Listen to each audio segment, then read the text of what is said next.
الحمد لله وكفى وسلام على عباده الذين اصطفى أما بعد أعوذ بالله من الشيطان الرجيم بسم الله الرحمن الرحيم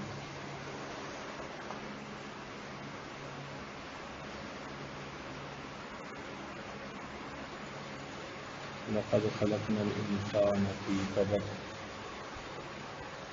سبحان ربك رب العزة عما يصفون وسلام على المرسلين والحمد لله رب العالمين اللهم صل على سيدنا محمد وعلى آل سيدنا محمد وبارك وسلم. انسان کو اللہ رب العزت نے اپنی بندگی کے لیے پیدا فرمایا ہے. زندگی آمد برائے بندگی، زندگی بے بندگی شرمندگی. چنانچہ جو بندہ اس دنیا میں اللہ رب العزت کی مرضی کو پورا کرے گا، اللہ تعالیٰ جنت میں اس بندے کی مرضی کو پورا کریں گے. اس دنیا میں ہم اللہ تعالیٰ کی مرضی کو پورا کریں گے اور آخرت میں وَلَكُمْ فِيهَا مَا تَشْتَهِي أَنفُسُكُمْ، تمہیں وہ کچھ ملے گا جو تمہارا جی چاہے گا. ہر انسان چاہتا ہے کوئی ایسی جگہ ہو جہاں ہر چیز اس کی مرضی کے مطابق ہو، گھر بھی، گھر والے بھی، بیٹھنا اٹھنا، لباس، ہر چیز اس کی مرضی کے مطابق ہو. ایسی جگہ اللہ تعالیٰ نے بنائی ہے. اس کا نام دنیا نہیں، اس کا نام جنت ہے. ہمارا نفس یہ چاہتا ہے کہ ہم دنیا میں ایسی جگہ بنائیں. اس لیے آپ غور کریں تو دنیا میں ہر بندہ اپنی جنت بنانے میں لگا ہوا ہے. چنانچہ وہ ذریعہ معاش چاہتا ہے ایسا کہ جیسے بادشاہوں کے خزانے ہوتے ہیں. رہنے کو گھر چاہتا ہے کہ محل جیسے ہوتے ہیں. بیوی چاہتا ہے کہ جو ملکہ حسن ہوتی ہے. عزت چاہتا ہے کہ جیسے وقت کے بادشاہوں کی جاتی ہے. سواری ایسی چاہتا ہے کہ ایسی کسی دوسرے کے پاس ہو نہیں. کیا مطلب ہے؟ مطلب یہ نکلا کہ ہر بندہ دنیا میں اپنی جنت بنانے میں لگا ہوا ہے اور دنیا میں تو بننے سے رہی. جتنا مرضی زور لگا لے. جن لوگوں نے جنتیں بنائی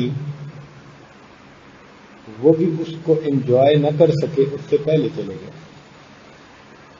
چنانچہ ارم ایک باغ کا نام ہے، نمرود نے بنایا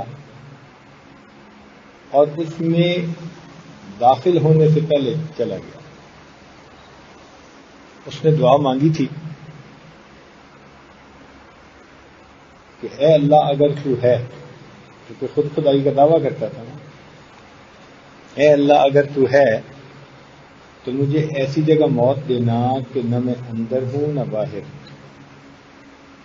نہ دن ہو نہ رات ہو، نہ میں اوپر ہوں نہ میں نیچے ہوں.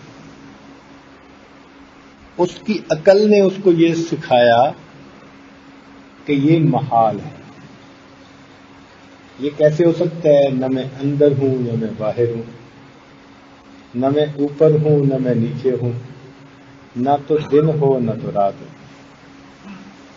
چنانچہ اس شرط کے ساتھ اس نے دعا مانگی اور اللہ تعالیٰ کتنا عظیم ہے کہ اس نے اس بدبخت کی دعا کو بھی قبول کر لیا. وہ اپنی شان دکھاتا ہے کبھی کبھی. حتیٰ کہ شیطان کی بھی دعا قبول کر لی ایک موقع پہ اس نے. اب دیکھ شیطان کتنا بڑا دشمن ہے. اس نے بھی کہا تھا رب انذرنی الی یوم یبعثون، اے اللہ مجھے قیامت تک کے لیے مہلت دے دیجیے. ارشاد فرمایا انک من المنذرین. وہ کتنی عظیم ذات ہے. سبحان اللہ. شیطان جیسا دشمن بھی مانگتا ہے تو اس کو بھی در سے خالی نہیں جانے دیتا. تو اگر کلمہ پڑھنے والا اور ماننے والا اس کے در پہ آ کے مانگے گا تو وہ کیسے خالی واپس لوٹا دے. چنانچہ نمرود کی دعا قبول ہو گئی. اس نے باغ بنوایا عجیب. بعض لوگ اپنی من مرضی کی چیز بناتے ہیں، من پسند کی چیز بناتے ہیں. چنانچہ ہمیں ایک مسجد دیکھنے کا موقع ملا جو 56 سال سے بن رہی ہے. 56 سال سے بن رہی ہے. اور جب ہم گئے دیکھنے کے لیے تو بھی بن رہی تھی. ایک بندہ ہے اس نے مسجد بنوانی شروع کی، اور اللہ تعالیٰ کی شان دیکھیں کہ کسی نے اس کے ذہن میں ڈال دیا کہ جب تک مسجد بنتی رہے گی تم زندہ رہو گے. اس نے کہا اچھا اگر یہ مسئلہ ہے تو میں بناتا ہی رہوں گا. وہ بناتا ہی رہتا ہے تھوڑا تھوڑا تھوڑا تھوڑا کر کے. ادھر عجیب بیل بوٹے اور پتہ نہیں کیا کیا اس مسجد میں اس نے بنا رکھا ہے. ادھر کام ختم ہوتا ہے پیچھے سے پھر شروع کروا دیتا ہے. 56 سال سے کام ہی شروع ہو رہا ہے، مسجد ہی بن رہی ہے. ماشاء اللہ. ایسے بھی لوگ ہیں. کہتے ہیں کہ ایک بادشاہ تھا، اس نے بھی محل بنوایا، اور محل کو اس نے ایسے بنوایا کہ جیسے اس کا من چاہا. بنانے کے بعد اس نے کہا کہ جو بندہ اس میں عیب نکالے گا نا میں اس کو انعام دوں گا. اس کا مطلب یہ تھا کہ اب اس تعمیر میں کوئی عیب ہی نہیں. جو آتا وہ تو تعریف کیے بغیر رہ نہ سکتا، جو آتا تعریف کیے بغیر رہ نہ سکتا. عجیب محل بنوایا تھا اس نے، ماسٹر پیس تھا انجینئرنگ کا. خیر کافی عرصہ گزر گیا، لوگوں میں یہی بات چلتی رہی کہ اس میں کوئی عیب ہی نہیں. ایک دن ایک اللہ والے آئے، انہوں نے دیکھا، کہنے لگے بادشاہ سلامت اس محل میں 2 عیب ہیں. وہ بڑا حیران. ہزاروں لوگ آئے اور چلے گئے، کوئی عیب ہی نہیں نکال سکا. یہ کہاں سے آ گیا بھائی جو اس میں عیب نکالتا ہے؟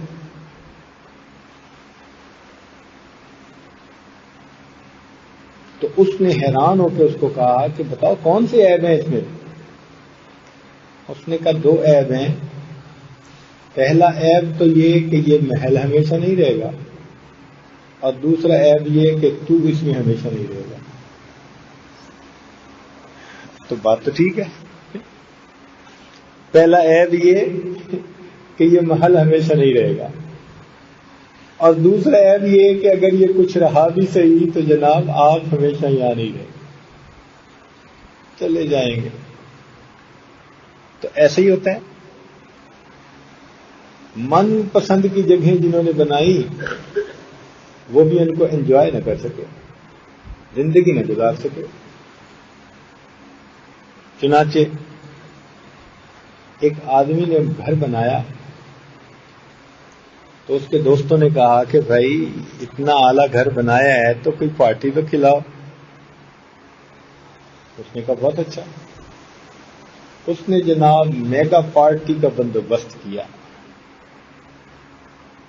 آج کل لوگ کیا دماغ رکھتے ہیں، کوئی ارینجمنٹ کرنی ہو تو ایسی پلاننگ سے کرتے ہیں کہ کیا ہی بات ہے. چنانچہ ایک صاحب نے بیٹی کی شادی کرنی تھی ٹھیک 1 سال پہلے سے انہوں نے تیاری شروع کر دی. میں نے کارڈ یہاں سے پرنٹ کروانے ہیں، ہر چیز باقاعدہ لکھی ہوئی. اتنے بندے بارات میں آنے ہیں، ان کو یہ کھانا دینا ہے. پتہ نہیں اس نے کیا کیا تکلفات کیے. اپنے ٹائم پہ یہ ہوگا، یہ ہوگا، یہ ہوگا. چنانچہ اتنی اس کو شادی کی خوشی اکلوتی بیٹی کی کہ جب بارات آئی تو جتنے لوگ آئے ہر بندے کے گلے میں اس نے 1000 روپے کا نوٹ ڈالا. ہر بندے کے گلے میں اگر 1000 روپیہ ڈالیں تو ماشاءاللہ کتنے لوگ ہوں گے وہی شادی میں.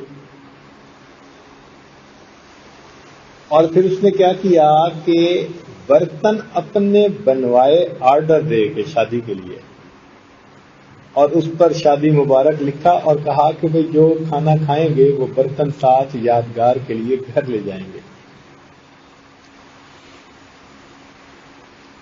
ایسی پلاننگ، کیا بات ہے. پورا سال لگایا اس نے. اللہ تعالیٰ بھی مت مار دیتا ہے نا بعض اوقات، بندے اس کو اوقات دکھا دیتا ہے. چنانچہ جس نے بھی زیادہ سمارٹ بننے کی کوشش کی نا، اللہ اس کو اس کی اوقات دکھا ضرور دیتے ہیں. ایک عالم گزرے ہیں، ان کا نام تھا ہشام کلبی. اتنے بڑے عالم.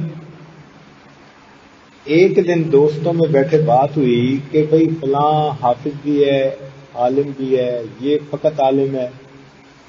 اور جب ان کا نام آیا تو لوگوں نے کہا بھئی عالم تو ہے لیکن حافظ نہیں ہے. اس نے نیت کر لی وہیں بیٹھے بیٹھے.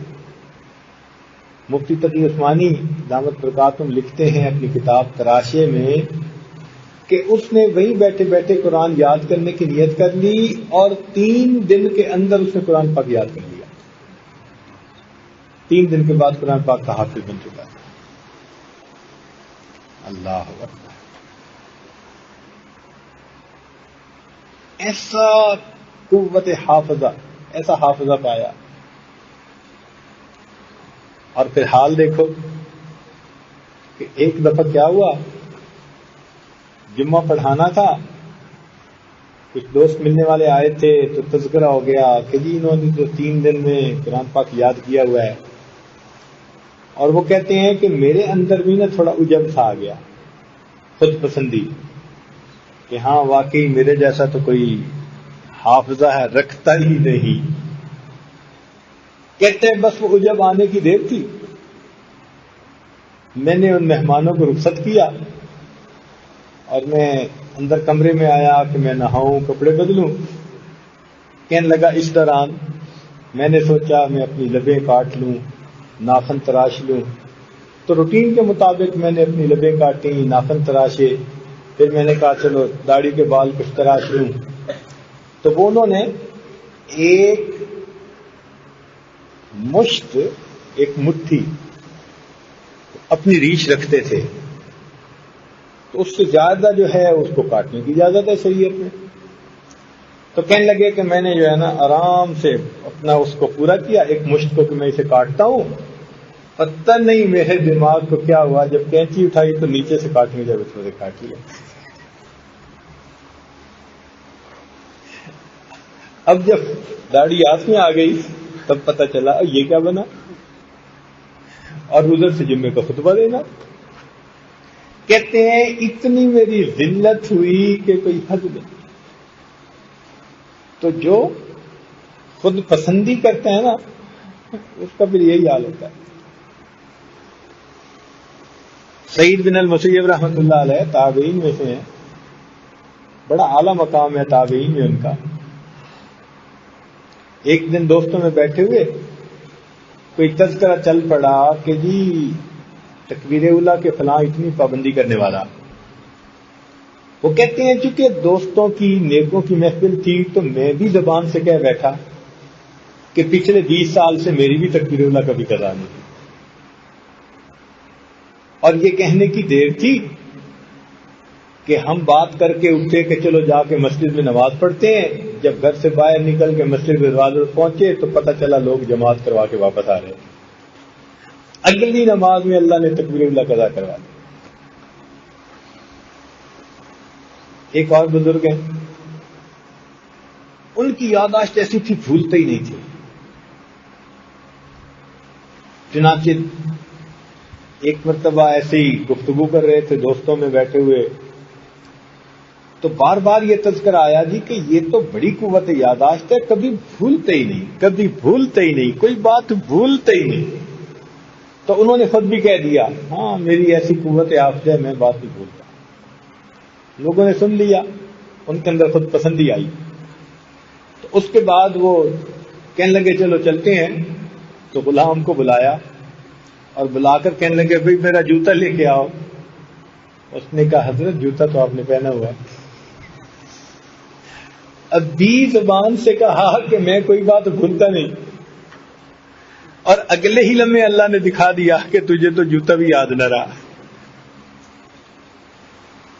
یہاں ہمارے لیے ایک سبق ہے کہ جب بھی کوئی بندہ خود پسندی اور عجب میں مبتلا ہوگا، اللہ تعالیٰ اس کے عجب کو توڑیں گے۔ یہ بلندی، یہ عظمت فقط اس اللہ کو سجتی ہے۔ سمجھ گئے عزیز طلباء؟ یہ بلندی، یہ عظمت فقط اللہ رب العزت کو سجتی ہے، باقی ہم سب عیب والے ہیں، بے عیب ذات پروردگار۔ بات سمجھ آ گئی نا؟ اللہ اکبر کبیرہ۔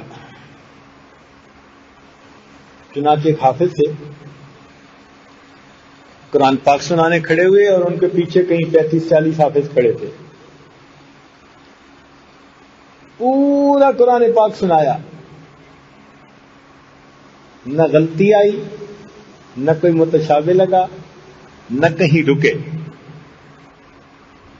ایسا پورا قرآن پاک سنایا۔ اللہ تعالیٰ کی شان کے آخری رکعت میں سورہ فاتحہ پڑھتے ہوئے ان کو متشابہ لگ گیا۔ سورہ فاتحہ نہیں پڑھی جا رہی، ایک دفعہ اٹھایا، دوسری دفعہ، لیکن نکل ہی نہیں رہے۔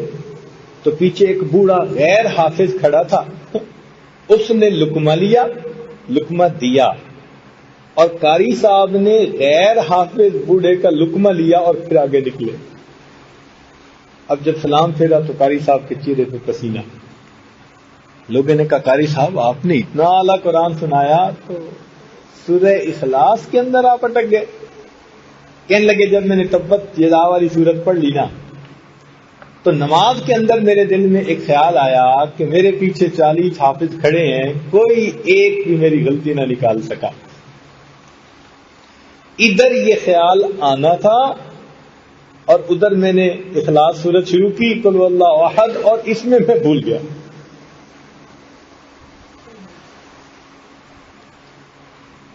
تو بات سمجھ رہے ہیں نا کہ جب بھی کسی نے میں ظاہر کرنے کی کوشش کی نا جی، گردن اٹھانے کی کوشش کی، اللہ اسی کی گردن جھکا دیتے۔ جو خود پسندی کا مرتکب ہوتا ہے، اللہ اسی کے اندر سے عیب نکال کے دکھا دیتے۔ یہ عظمت فقط اسے ایک اللہ رب العزت کو سجتی ہے، باقی ہم سب بندے ہیں عیبوں والے، کمیوں والے، کوتاہیوں والے۔ اللہ اکبر۔ تو اس نے ایک گھر بنایا، تو یار لوگ آ گئے کہ بھائی ہماری دعوت کرو۔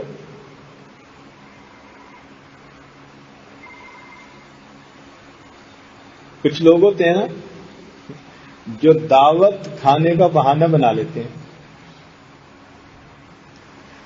دعوت کھانے کا بہانہ بنا لیتے ہیں۔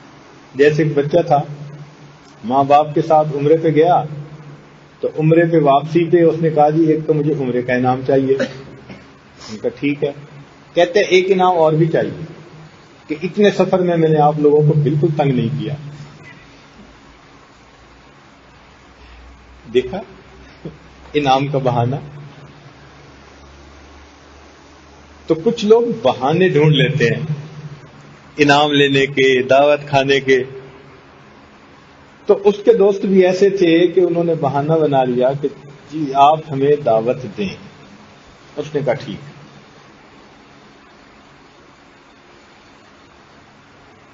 اچھا تو ہاں تو اس دوران میں ایک بات اور چلا رہا تھا کہ ایک آدمی نے بیٹی کی شادی کی، 1 سال پلاننگ کی، اتنی عظیم پلاننگ کہ ایک ایک چیز اس نے نا کمپیوٹر پہ نکال لی. اتنے بندے آئیں گے، اتنے وقت پہ کھانا ہوگا، اتنا ہوگا، اس کو پھول دیے جائیں گے، اس کا یہ ہوگا، اس کا فلاں ہوگا، اس کا فلاں ہوگا. اتنا خرچہ کیا، اتنا کچھ اس نے دھوم دھام سے شادی کی. جب رخصتی ہو گئی اور وہ گھر آیا تو بیوی نے پوچھا کہ نکاح کس نے پڑھایا؟ کہتے نکاح تو پڑھایا ہی نہیں. واہ میرے مولا، اللہ تعالیٰ بھی مت ایسے مارتے ہیں. اتنی پلاننگ شادی کی اور نکاح کے بغیر رخصتی. خیال ہی نہ رہا. فون کیا، برات کو روکا، وہی طرح رک جانا رک جانا. تو برات بازار میں رکی راستے میں، اور انہوں نے مولانا صاحب کو بھیجا اور انہوں نے بازار کے اندر کھڑی برات میں نکاح پڑھایا. اللہ تیری شان. ان باتوں سے یوں سمجھ میں آتا ہے کہ واقعی عظمت اسی ذات کو زیبا، بڑائی اسی کے لیے ہے. بندہ تو بس عاجزی بنے. جہاں اس نے سر اٹھانے کی کوشش کی، کچھ اپنے اندر کمال ظاہر کرنے کی کوشش کی، اللہ اسی کی گردن اسی وقت جھکا دیتے.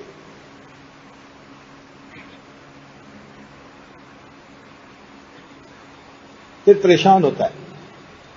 تو بہتر ہے کہ اچھائی کا انتصاب اپنی طرف کرنے کی بجائے اللہ کی طرف کریں.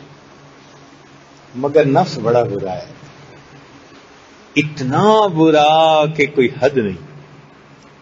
وہ اچھائی کو تو منسوب اپنی طرف کرے گا اور برائی یا الٹے کام کو منسوب اللہ کی طرف کر دے.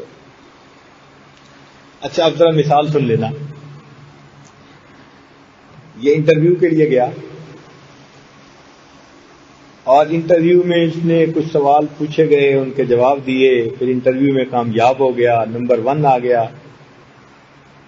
اب جب یہ گھر آئے گا نا اور بیوی پوچھے گی کہ کیا بنا، کہے گا جی اس نے مجھ سے یہ سوال پوچھا، میں نے یہ جواب دیا. اس نے پھر مجھ سے یہ سوال پوچھا، پھر میں نے سوچا، میں نے اس کا یہ جواب دیا. اب وہ سب کریڈٹ خود لے رہا ہے کیونکہ کامیابی ہو گئی. بات سمجھے نا؟ میں نے یوں سوچا، میں نے یہ دھیان کیا، میں نے یہ فیصلہ کیا، میں کامیابی جو مل گئی تو کامیابی کا کریڈٹ میں. اچھا اگر فرض کرو کہ یہ انٹرویو کے اندر ناکام ہو گیا، اب اگر بیوی پوچھتی ہے کہ بھائی سناؤ کیا بنا، کہتے ہیں جی جو اللہ دی مرضی. یعنی جو پٹھا کام اللہ دی مرضی. جب کامیابی تھی تو میں اور جو ناکامی ہوئی تو اللہ کی مرضی. بھائی جب کامیابی تھی تب بھی تو اللہ ہی کی مرضی تھی نا.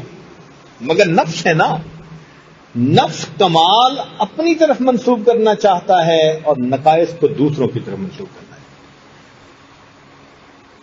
تو جس نے اپنے آپ کو کچھ سمجھنا شروع کر دیا، بس سمجھ لیں کہ اب اللہ اس کو نیچے جھکا کے دکھائے. من تواضع للہ رفعہ اللہ، جو اللہ رب العزت کے لیے تواضع اختیار کرتا ہے اللہ تعالیٰ اسی کو بلندی عطا کرتا ہے. ایک لیلۃ التعریس کی رات بڑی معروف ہے. نبی علیہ الصلوۃ والسلام ایک مرتبہ ایک مہم سے واپس تشریف لا رہے تھے اور آدھی سے زیادہ رات گزر چکی تھی. ایک جگہ پڑاؤ ڈالا گیا، سب تھکے ہوئے تھے. تو نبی علیہ الصلوۃ والسلام نے پوچھا بھائی کون پہرا دے گا اور جگائے گا نماز کے لیے؟ بلال نے کہا انا، میں حاضر۔ نبی علیہ السلام نے فرمایا بہت اچھا۔ چنانچہ سارے لشکر والے سو گئے، بلال نانو پہرا دے رہے ہیں۔ اللہ تعالیٰ کی شان کہ ایک جگہ ایسے ہی کھڑے ہوئے کہیں چٹان کے ساتھ تھوڑا ٹیک لگا کے تو کھڑے کھڑے سو گئے۔ بلال رضی اللہ عنہ کھڑے کھڑے سو گئے حتیٰ کہ سورج نکل آیا۔ پورے لشکر کی نماز قضا۔ جب سورج کی شعاعوں نے نبی علیہ السلام کے رخسار کے بوسے لیے تو نبی علیہ السلام کی آنکھ کھلی، فرمایا بلال تم نے ہمیں جگایا ہی نہیں؟ عرض کیا اے اللہ کے نبی، جس ذات نے آپ کو سلایا اسی نے مجھے سلا دیا۔ نبی علیہ السلام نے فرمایا کہ یہ اس لیے ہوا کہ اللہ تعالیٰ امت کے سامنے قضا نمازوں کا مسئلہ واضح کرنا چاہتے تھے۔ چنانچہ قضا نماز اگر ہو جائے تو یوں پڑھنی چاہیے۔ اب دیکھیں، جس محبوب کا سونا بھی امت کے لیے رحمت بن گیا، اس محبوب کا جاگنا امت کے لیے کتنی بڑی رحمت ہوگا۔ جن کی نیند اتنی بڑی رحمت ہے امت کے لیے کہ قضا نمازوں کا مسئلہ نکل آتا ہے، ان کا جاگنا امت کے لیے کتنی بڑی رحمت ہے۔ لیکن یہاں محدثین نے ایک نکتہ لکھا ہے، وہ فرماتے ہیں کہ پتہ ہے اللہ تعالیٰ نے بلال نانو کو کیوں سلایا؟ اس لیے کہ انہوں نے کہا تھا انا، اور انا کا مطلب کیا ہوتا ہے؟ میں۔ آپ نے فرمایا کون جگائے گا؟ انہوں نے کہا میں۔ اللہ نے اس میں کا مزہ ان کو بھی چکھا دیا۔ چلیں جی آپ میں کہہ رہے ہیں تو جگا کے دکھا۔ تو اللہ تعالیٰ کسی کی میں نہیں چلنے دیتے، توڑتے ہیں اس کو۔ بکری بولتی ہے تو کیا کہتی ہے؟ کیوں جی؟ میں۔ بولتی ہے تو کیا کہتی ہے؟ میں۔ اس کی آواز ہی ایسی، جب بولے گی میں یہ آواز نکالے گی۔ اب دیکھو اللہ تعالیٰ نے اس کی میں کیسے توڑی۔ اس کی گردن پر کیا چلوائی؟ چھری۔ گردن کٹوائی پہلے تو، اچھا تو میں کرتی تھی نا، اب ذرا انجام دیکھ تیرا ہوتا کیا ہے۔ گردن پہ چھری چلوا دی، پھر اس کی کھال اتروا دی، پھر اس کے گوشت کے ٹکڑے بوٹیاں بنوا دی، پھر ان کو مرچیں لگوا دی، پھر ان کو آگ پہ بنوا دیا، پکوا دیا، کباب بنوا دیا، اور پھر 32 دانتوں میں ان کو چبوا دیا، حتیٰ کہ کھانے والوں نے ماشاء اللہ خوب اچھی طرح ہڈی سے گوشت کو الگ کر کے خوب کھایا، ہڈی بھی چوس کے پھینکی۔ اب بتائیں، اس کے ساتھ تو یہ ہوا کہ ہڈیاں بھی توڑی گئیں، بوٹیاں بھی کاٹی گئیں، اس کے سر کو بھی توڑ کے کھولا گیا، اندر سے مغز نکال کے پکایا گیا۔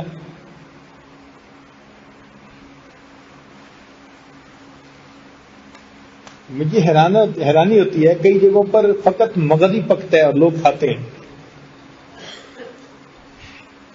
ایک مرتبہ ایک صاحب مجھ سے پوچھنے لگے، حضرت آپ مغز پسند کریں گے؟ میں کہا پہلے ہی بہت موٹا ہے، اب بکرے کا مغز کھا کے تو اور موٹے ہونے والی بات ہے نا، دماغ موٹا ہو گیا تو کیا بنے گا۔ مگر کچھ لوگوں کو پسند آتا ہے، مغز کھاتے ہیں ماشاءاللہ۔ اچھا، بکری کے ساتھ یہ معاملہ کیا، اب بکری کے پیچھے کیا بچی؟ آنتیں بچی، جو اس کی اوپر کی کھال تھی اس کو بھی کٹوا کے پاؤں کے جوتے بنوا دیے، پاؤں میں پامال کر دیا کہ اس کے جوتے بناؤ اور جوتوں سے جوتوں کو جو ہے پاؤں میں جوتوں کو پہنو۔ اب کیا بچا؟ ہڈیاں، ہڈیاں کتوں کو کھلوا دی، تم بھائی اس ہڈیوں کو چوسو اور چچوڑو۔ اب کیا بچا؟ آنتیں بچ گئیں جو اندر ہوتی ہیں۔ اب ان آنتوں کو کسی اللہ کے بندے نے اٹھایا اور اس کو دھوپ کے اندر اس نے پھیلا کر رکھ دیا، خشک کر دیا۔ جب دھوپ میں وہ خشک ہو گئی نا، تو پہلے وقتوں میں روئی دھننے کی مشین ہوتی تھی، آج تو نئی نئی مشینیں بن گئی۔ وہ مشین ہم نے خود دیکھی ہوئی ہے اپنے بچپن میں۔ اس میں روئی دھننے کے لیے وہ جو تار ہوتی تھی نا اس کی، وہ استعمال ہوتی تھی، ٹوٹتی نہیں تھی۔ چنانچہ انہوں نے وہ جو آنتیں اس کی دھوپ کے اندر خوب اچھی طرح خشک ہو گئی، دھاگا سی بن گئی، اس کو اس مشین کے اندر بندھوایا، اور اس کو جب اس نے چلانے کے لیے ہلایا، اب اس میں سے ٹوں ٹوں کی آواز نکلنے لگے۔ ہم نے کئی مرتبہ وہ کپاس دھننے والے کی مشین کی آواز سنی، وہ یہی آواز، یعنی جب وہ ہلاتا تھا نا، تو تار جب ہلتی ہے تو ٹوں ٹوں کی آواز۔ ایک بزرگ نے نکتہ نکالا، ان کا دیکھو بکری تو میں کرتی تھی نا، اللہ نے تیرے ساتھ کیا حشر کیا، اس وقت تک اللہ نے تجھے آزمائشوں میں سے گزارا جب تک کہ تیری آخری تار میں سے تو نہیں نکلنے لگا۔ تو بھئی اتنے مرحلوں سے گزر کے جو تو کہنا ہے تو پہلے ہی کیوں نہ تو کہہ دے۔ تو ایک بات سمجھ میں آ گئی نا کہ میں نہیں چلتی، اللہ تعالیٰ میں چلنے ہی نہیں دیتے کسی کی۔ اس دنیا میں دیکھو کیسے بڑے بڑے لوگ آئے، کہتے تھے جی میں کمزور، میری کرسی مضبوط۔ کیسی کرسی مضبوط تھی کہ سب کے ہوتے ہوئے اس کو پھانسی پہ چڑھا دیا گیا، کچھ نہ کر سکتے۔ اللہ تعالیٰ دکھاتے ہیں بندے کو کہ دیکھو عظمت اس ایک ذات کے لیے ہے، بلندی اس ایک ذات کے لیے ہے، تعریفیں اس ایک ذات کے لیے ہیں۔ تم بندے ہو، بندے ہی بن کے رہو۔ اونچا اٹھنا چاہو گے نا تو ہم تمہارے سر کو نیچے جھکا دیں گے، تمہیں تمہاری اوقات دکھا دیں گے۔ تو بات چل رہی تھی کہ ہر بندہ اس دنیا میں اپنی جنت بنانے میں لگا ہوا ہے۔ لو جی اس بندے نے بھی اپنا گھر بنایا، تو یار لوگوں نے کہا جی کہ ہمیں دعوت کھلائیں۔ اس نے کہا بہت اچھا۔ اس نے بھی بڑی عظیم دعوت کا بندوبست کیا اور اپنے لیے اس نے ایک تخت بنوایا کہ دعوت کھانے کے بعد ہم تخت پہ آ کر بیٹھیں گے اور پھر آپس میں خوش گپیاں ہوں گی۔ چنانچہ دعوت کھائی، دعوت کے بعد تخت پہ آ کے بیٹھا، اور جیسے ہی بات چیت شروع ہوئی نا، ادھر سے دروازہ کھٹکھٹایا۔ اس نے نوکر کو کہا کون ہے یہ اتنا زور سے دروازہ کھٹکھٹا رہا ہے؟ تو وہ نوکر صاحب باہر نکل کے دیکھا تو بڑے میاں کھڑے ہیں۔ اس نے کہا بڈھے یوں دروازہ کھٹکھٹایا جاتا ہے اتنا زور سے؟ کون ہو، کس لیے آئے ہو؟ اس نے کہا کہ اپنے مالک صاحب سے کہہ دو کہ ملک الموت آئے ہیں۔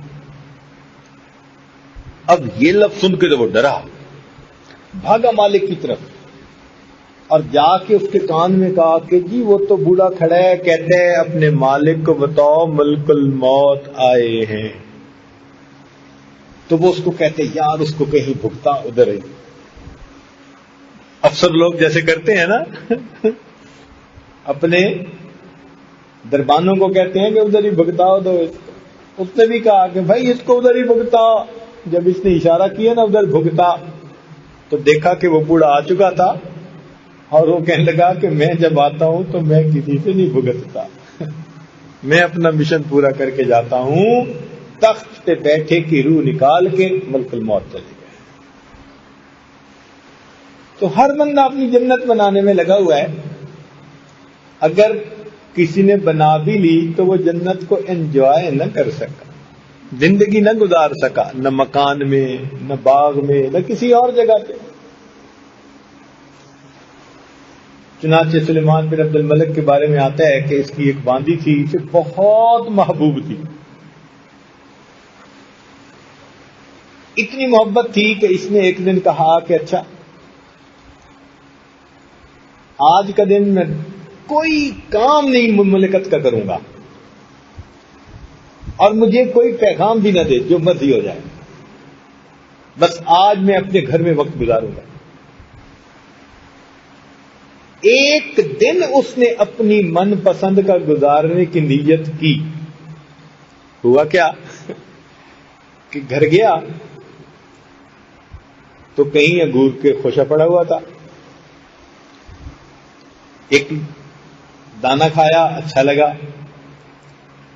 بیوی کو کہنے لگا کہ آپ بھی کھائیں، اس نے کہا کھلا دیں۔ بیوی کے منہ میں جو انگور کا ایک دانہ ڈالا، اللہ کی شان کہ وہ کھانے کی نالی میں جانے کی بجائے سانس کی نالی میں چلا، اور جب ایئر پیسج بلاک ہو گیا، اس کی آنکھوں کے سامنے اس کی بیوی تڑپی اور چند منٹ کے اندر اس کا انتقال ہوا۔ اپنی من پسند کا ایک دن گزارنے کی نیت کی تھی، مالک نے دکھا دیا، بندے دنیا ہے ہی نہیں وہ جگہ جہاں تو من پسند کے دن گزارے، تم جنت بنانے میں لگے ہوئے ہو، تم نہیں بنا سکتے، ہاں میں نے تمہارے لیے جنت بنائی ہے، وہاں میں تمہیں من پسند کا حسن بھی دوں گا، مکان بھی دوں گا، نوکر چاکر بھی دوں گا، وَلَكُمْ فِيهَا مَا تَشْتَهِي أَنفُسُكُمْ، جو تم چاہو گے وہاں تمہاری ہر مرضی کو پورا کر دیا جائے۔ واہ میرے مولا، تو انسان کو دھوکہ لگتا ہے بھائی، ہمیں چاہیے کہ ہم خدا کی بنائی ہوئی جنت کو حاصل کرنے کی کوشش کریں، مگر آج کا انسان جنت کو جہنمی اعمال کے ذریعے سے ڈھونڈنے کی کوشش کر رہا ہے،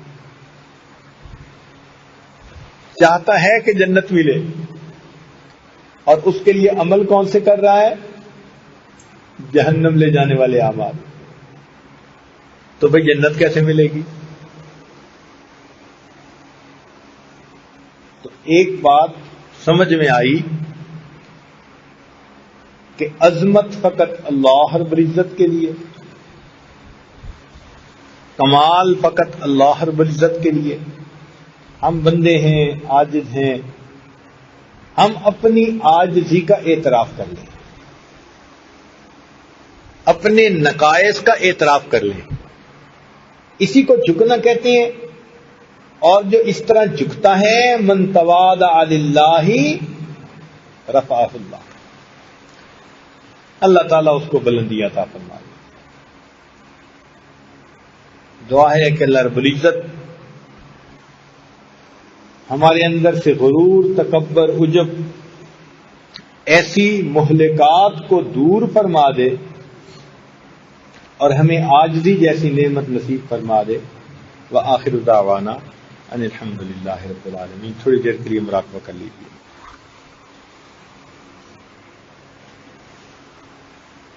آنکھوں کو بند کر لیجیے، سر کو جھکا لیجیے۔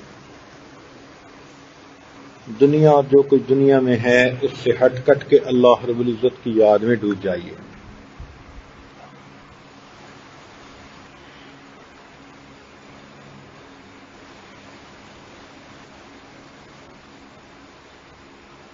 لا الہ الا اللہ سبحان ربی العظیم اللہم صلی علی سیدنا ربنا ظلمنا انفسنا وإن تغفر لنا ربنا اللهم انا نسألك الهدى والتقى والعفاف۔